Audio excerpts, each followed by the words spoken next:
Photography হোক বা videography, light ছাড়া আপনার ভিডিওগ্রাফি বা ফটোগ্রাফির কন্টেন্ট ভালো দেখাবে না।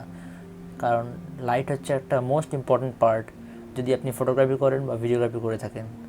তো এই ভিডিওতে আমি একটা ব্লগিং স্টাইলে ছোট্ট একটা ট্রিক্স নিয়ে আপনাদের জন্য দেখাবো যে কী করে আপনারা খুবই অল্প সামথিং 150 থেকে 200 টাকার মধ্যে একটা ঘরোয়া পদ্ধতিতে ঘরোয়া ম্যাটেরিয়ালস দিয়ে কী করে একটা আপনি লাইটিং সেট বানাতে পারবেন।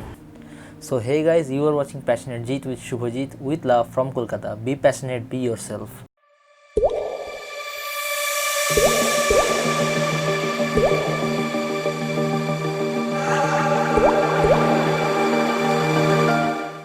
তো ফার্স্টেই আমি বলে রাখি, এই ভিডিওটাতে আমি ইউজ করেছি সামথিং একটা অ্যালুমিনিয়ামের রড এবং কাঠের কিছু plywood, board, cardboard, light, normal কিছু কোরাগেটেড বক্স আর cello tape and aluminium foil.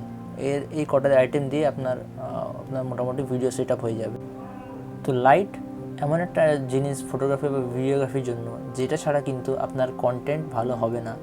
Content ভালো না হলে আপনার ভিউ হবে না, ভিউ না হলে আপনার অডিয়েন্স তো আসবেই না, অডিয়েন্স না এলে আপনার পুরো ভিডিও বানানোর যে প্রচেষ্টাটাই বৃথা যাবে। তো most importantly first of all আপনার ভিডিও কন্টেন্ট ভালো হতেই হবে। তো ভালো হওয়ার জন্য মিনিমাম যেটুকু সেট আপ লাগে তার জন্য আমি আপনাদের হেল্প করছি কী করে আপনারা ঘরে আপনি ইনডোর শ্যুটিংয়ের জন্য একটা দুটো ডুয়েল টোন আপনার লাইট সেট আপ ঘরে বানিয়ে নিতে পারেন। এতে আপনার খরচা খুবই কম পড়বে এবং বাজারের অত দামি সেট আপ এখনই করতে হবে না। অনেকেই 4, 5, 6, 7 হাজার টাকা দিয়ে লাইট সেট আপ করেন ভিডিওগ্রাফি করার জন্য।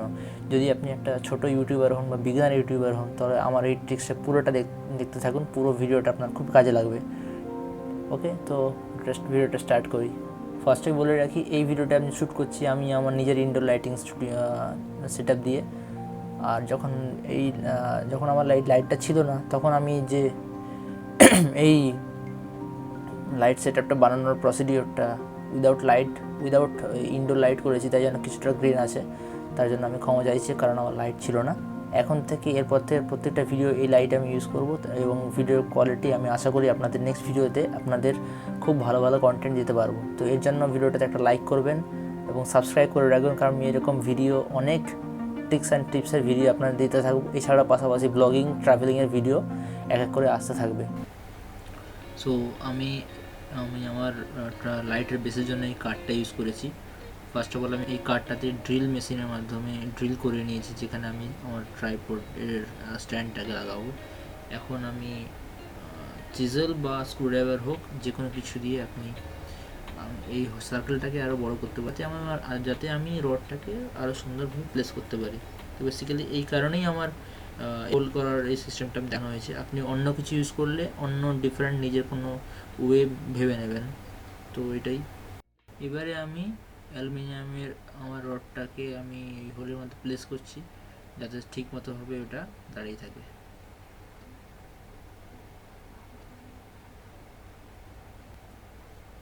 সো এই হয়ে যাওয়ার আমার বেস উইথ স্ট্যান্ড দেখতে ঠিক এরকম লাগছে, জানি না কতটা ভালো লাগছে আপনাদের। তো আরেকটা জিনিস লক্ষ্য করে থাকবেন যে আমি স্ট্যান্ডের বেসে কিছু স্ক্রু লাগিয়েছি যাতে টাইট লাগে জিনিসটা। এবার আমার রিফ্লেক্টর বানানোর, তো আমি ফাস্ট ফরওয়ার্ড করে দেখাচ্ছি। ফার্স্টে আমি কার্ডবোর্ডটাকে সাইজ মতো কেটে নিয়েছি। কেটে নেওয়ার পরে এই শেপে আমি কেটে নেবো, ঠিক আছে। তো এইভাবে শেপটা রেডি করার পর আমি অ্যালুমিনিয়াম ফয়েল দিয়ে প্রতিটা কার্ডবোর্ডকে মুড়ে ফেলছি।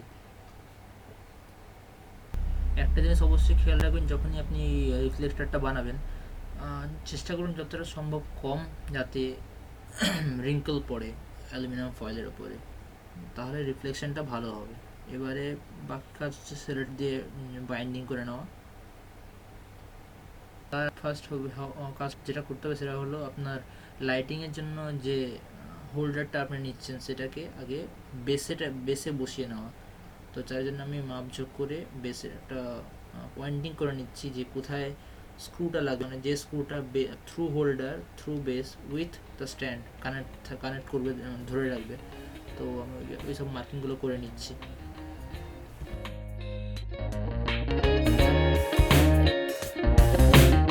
সেন্টারে আপনারা একটা হোল করে রাখবেন যাতে ওয়্যারটা ওখান দিয়ে ভালোভাবে পাস করতে পারে। এটা খুব একটা important part.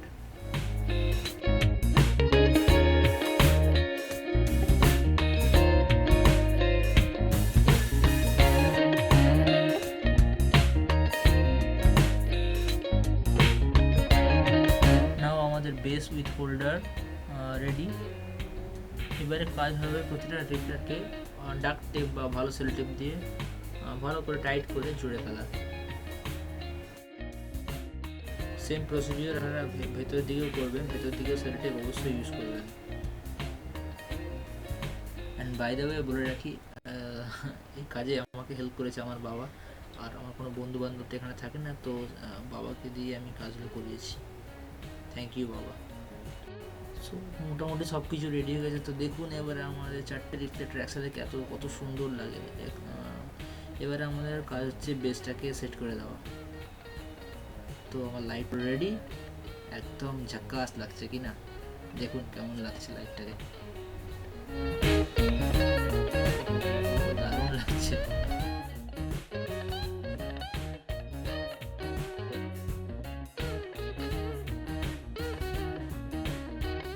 Now it's time to ব্যাং। কেমন লাগছে লাইটটা আপনাদের? সো ইনডোর লাইট বানানোর পরে লাইটটা চালানোর আগে আমাকে ঠিক এরকম লাগছে, ঠিক আছে? অ্যান্ড নাও এরকম লাগছে, ঠিক আছে? এটা হচ্ছে 6500 কেলভিন অ্যান্ড নাও 3000 কেলভিন। যদিও এটা অনলি ইনডোর সেটআপের লাইট, মানে আমি যখন এই লাইটটা ইউজ করবো আমি ট্রাইপডটা লাগিয়ে ইউজ করবো। তো তোমরা বলো কেমন লাগলো এই দুখানা লাইটের কম্বিনেশন, আগের থেকে বেটার কিনা। So that's it for today guys. যদি ভিডিওটা ভালো লেগে থাকে এবং এতদূর দেখে থাকেন তাহলে ভিডিওটাতে একটা লাইক করবেন, পারলে বন্ধুদের সাথে শেয়ার করবেন, হয়তো কারো না কারো কাজে লেগে যেতে পারে ভিডিওটা। এবং অবশ্যই চ্যানেলটাকে সাবস্ক্রাইব করবেন, কারণ সাবস্ক্রাইব বাটন আমাদের জন্য একটা মোটিভেশন আর কিছুই না, আর লাইক বাটন হচ্ছে আমাদের জন্য একটা অ্যাপ্রাইজাল। তো এই দুটো আমাদের খুবই হেল্প করে গ্রো করার জন্য। তো এইটুকুই। আর এছাড়া আমাকে ইনস্টাগ্রামে ফলো করতে পারেন, প্যাশনেট জিত, একই নামেই আছি আমি। ওখানে আমি আমার কিছু ভিডিও রিলেটেড বেশিরভাগ ফটোগ্রাফি রিলেটেড কিছু জিনিসপত্র দিই, আমার ফটোগ্রাফিও দিই, পারলে দেখবেন। এবং ব্যাস এইটুকুই ছিল আজকের জন্য। তো আজকের জন্য এইটুকুই, বাই, টাটা।